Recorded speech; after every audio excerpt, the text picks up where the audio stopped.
Hey, so happy. What's today? Friday. It's the weekend. Brand new month. Second day of the month.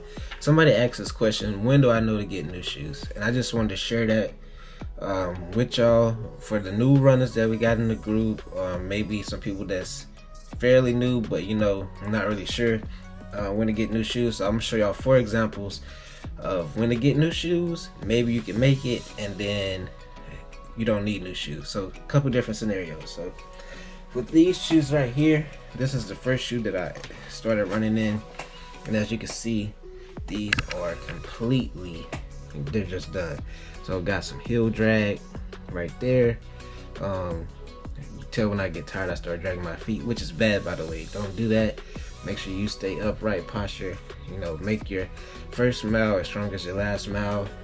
But anyway, back to the shoes. So completely done, they're finished.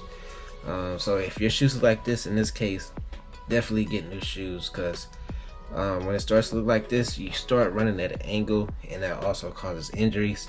So if you're like this, get new shoes, toss these bad boys, or you can make them like just some around the house shoe. Then we go to these free runs. Second shoe that I started running in, I got no more tread, again more heel drag right there.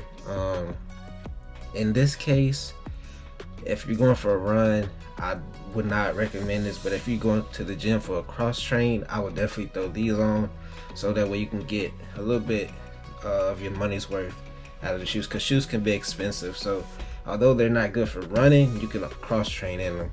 I mean, you can weight lift in them, weight train, whatever in them. So no for running, yes for the gym, because you don't care about them anymore. You can beat them up and stuff. They're at their last leg. So these are daily runners. Now you can see no heel drag, still got some life in them, but we are getting to that point where maybe I just need to start looking, not necessarily getting new shoes, but looking at what my next shoe is gonna be, stuff like that. But like I said, still got some life in them, so I can make it through this month. Last but not least, these are fairly new, got them last month. Still got tons of tread left. I definitely can make it through the month of October through November. Like I said, tread's there, comfortability's there, all the stuff that you look for in a running shoe is there. I mean, besides being a little dirty, but other than that, if your shoes like this, you're absolutely good to go through October through November. So I just wanted to share that with y'all. Hopefully this video helps to show where your shoes are at right now. Currently beginning of October, should you be getting new shoes, looking for new shoes, or you're good to go? So with that being said, finna get this run. Happy Friday. Hope you have a great weekend, and let's make this month better.